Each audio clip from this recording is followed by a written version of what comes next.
کہ ایسا بندہ بدبخت ہے انسان، بدنصیب ہے انسان، اللہ تعالیٰ نے یہ پیغام بھیجا ہے اور اللہ کی نظر کے اندر، اللہ تعالیٰ کے کاغذات کے اندر ایسا بندہ بدنصیب ہے، ایسا بندہ بدکار ہے، ایسا بندہ بدنصیب اور دھتکارا ہوا بندہ ہے۔ پیغام کون دے رہے ہیں؟ رب العالمین۔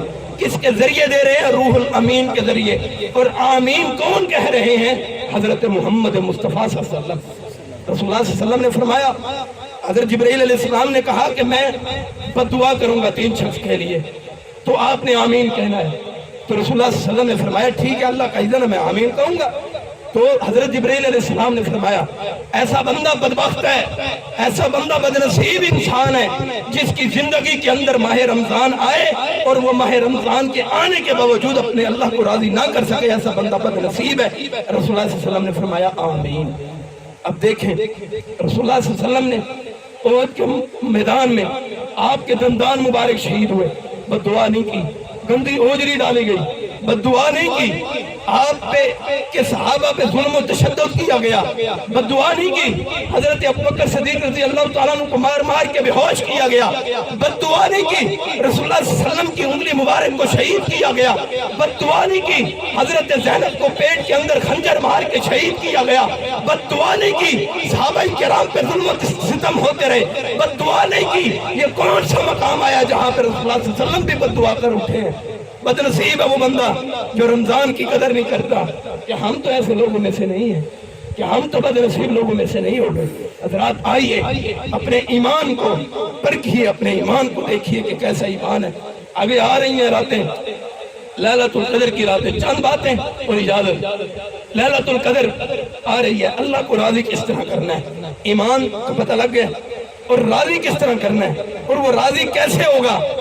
رسول اللہ صلی اللہ علیہ وسلم کا فرمان ہے کہ اللہ تعالیٰ فرماتے ہیں، صحیح بخاری میں حدیث ہے، اگر تم زمین سے لے کے آسمان تک، بھرے ہوئے آسمان تک، زمین کتنی بڑی ہے، کتنا بڑا خلا ہے، رسول اللہ صلی اللہ علیہ وسلم کا فرمان ہے اتنے زیادہ گناہ لے کے آؤ، یا زمین پھیلی ہوئی ہے اتنے زیادہ گناہ لے کے آؤ، خدا کی قسم اگر تم آ کے رب کے دربار میں ایک آنسو بہا دو، اللہ ہماری زندگی کے گناہوں کو معاف کر دے، اللہ تعالیٰ ان لوگوں کی ساری زندگی کے گناہوں کو معاف کر کے نیکیوں میں تبدیل کر دیتا ہے۔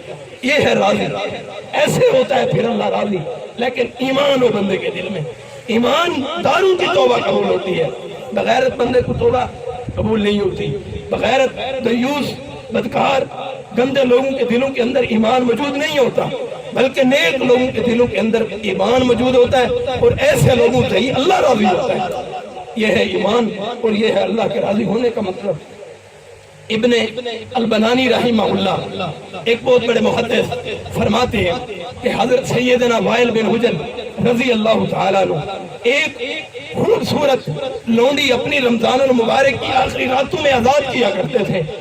کس لیے؟ اے اللہ جس طرح میں نے اس لونڈی کو جو میرے نزدیک سب سے اچھی تھی، اللہ میں نے اس کو آزاد کر دیا ہے۔ اللہ میں تیرے نزدیک سب سے اچھا بننا چاہتا ہوں، اللہ جو میرے نزدیک سب سے اچھا چاہتا ہوں میں تیرے راہ میں وقف کر دی ہے، وہ میں نے تیرے راہ میں دے دیا ہے۔ اللہ میں چاہتا ہوں کہ جس طرح میں نے تیرے راہ کے اندر اپنی پسندیدہ چیز قربان کر دی ہے، اللہ میں چاہتا ہوں کہ تم بھی مجھے اپنا پسندیدہ بنا کے تو مجھے اپنے رستے پہ قربان کر دے، کہ مجھے جہنم سے آزادی نصیب فرما دے۔ یہ لوگ جن کے دلوں کے اندر ایمان موجود ہے، جن کے دلوں کے اندر محبت، جن کے دلوں کے اندر پیار موجود ہے۔ سیدنا علی بن طالب رضی اللہ تعالیٰ عنہ جب رمضان کی آخری راتیں ہوتی، باہر نکل جاتے بازار میں اور کہتے لوگوں کو کون سا ایسا بندہ ہے جس نے اللہ کو راضی کر لیا ہے، میں اسے مبارکباد پیش کروں کہ تو نے اللہ کو راضی کر لیا ہے، اور کون سا ایسا بندہ ہے جس نے ابھی تک اللہ کو راضی نہیں کیا، میں اس کی تعزیت کر لوں جا کے۔ اب دنیا میں تو پتہ نہیں لگ سکتا کہ کس بندے کی عبادت قبول ہوئی ہے یا نہیں ہوئی۔ سیدنا علی المرتضیٰ رضی اللہ تعالیٰ عنہ تو ایسے کہہ رہے ہیں، سیدنا علی المرتضیٰ رضی اللہ تعالیٰ عنہ شیر خدا اس لیے بازاروں میں جاتے کہ لوگوں کے دلوں کے اندر احساس پیدا ہو کہ اگر رمضان کے یہ بھی ایام گزر گئے اور رب کو راضی نہ کر سکے تو تمہاری ساری زندگی فضول ہو جائے گی۔ کیا پتہ پھر زندگی میں رمضان آئے یا نہ آئے۔ کیا پتا پھر ہم ادھر رمضان المبارک میں ہم میں سے کون ہو اور کون نہ ہو۔ حضرات آئیے اللہ کی فرما برداری کیجئے، اللہ کی اطاعت کیجئے، ایمان کو لائیے، اللہ کو راضی کیجئے، لیلۃ القدر کی قدر کیجئے، رمضان کی قدر کیجئے۔ اور آخری قول حضرت عمر فاروق رضی اللہ تعالیٰ عنہ، کتنے بڑے نیک صحابی ہیں، دوسرے نمبر پہ خلیفہ بنے ہیں، اور رسول اللہ صلی اللہ علیہ وسلم کا فرمان ہے کہ اگر کوئی نبی میرے بعد آنا ہوتا تو سیدنا حضرت عمر فاروق رضی اللہ تعالیٰ عنہ ہوتے۔ خلیفہ راشد بھی ہے، اتنا بڑا خلیفہ ہے، جنت کی دنیا میں بشارت بھی ملی ہے، اے عمر تو جنتی ہے۔ ضمانت کس نے دی ہے؟ رسول اللہ صلی اللہ علیہ وسلم نے، خلیفہ راشد ہے۔ تو اگر نبی آنا ہوتا رسول اللہ صلی اللہ علیہ وسلم کے بعد تو حضرت عمر فاروق رضی اللہ تعالیٰ عنہ آتے، لیکن عید کے دن ان کو دیکھا صحابہ کرام نے رو رہے ہوتے تھے۔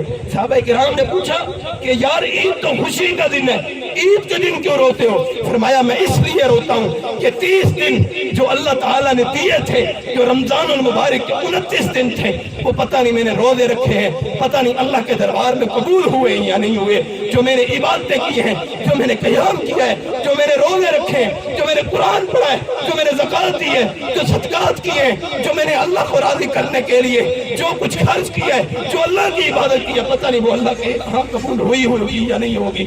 اس لیے روتا ہے عمر، اتنا عظیم صحابی اس لیے روتا ہے، جنتی شخص اس لیے روتا ہے کہ اللہ راضی ہو جائے۔ حضرات آئیے اپنی عید کو بھی ایسا بنائیں، اپنے رمضان کو بھی ایسا بنائیں کہ دل کے اندر ایمان پیدا ہو جائے، اللہ کی محبت پیدا ہو جائے، اللہ کا پیار پیدا ہو جائے۔ اٹھیے یہ عزم لے کے، اٹھیے یہ طریقہ لے کے، اٹھیے محمد مصطفیٰ کی شریعت کو لے کے، اٹھیے رسول اللہ صلی اللہ علیہ وسلم کے علم کو بلند کرنے کے لیے، اسلام کی شریعت کے جھنڈے کو تھام لو، ساری قرات ایک طرف ہو جائے، ایک طرف تم ہو جاؤ، رسول اللہ صلی اللہ علیہ وسلم کے علم کو گرنے نہ دو، مساجد کو آباد کر دو، مساجد سے تم پیار کرو گے۔ اللہ تعالیٰ کے حبیب جناب محمد رسول اللہ صلی اللہ علیہ وسلم نے فرمایا مساجد جو ہیں یہ اللہ کے گھر ہیں، یہ مساجد اللہ کے گھر ہیں، جو دنیا میں ان کو آباد کرتا ہے رب کل قیامت کے دن ان کو آباد کر دے گا۔ آئیے یہ مساجد ہیں، ان پہ خرچ کریں، اس کی بنیادوں کو کھڑا کر دیں، اس کو ایک مضبوط بنا دیں، ایسا مرکز بنا دیں کہ دین کی شمع کے لیے دنیا ہے ادھر تعلیم پڑھنے کے لیے ایسا جوش پیدا کر دیں، ایسا جذبہ پیدا کر لیں، ایسا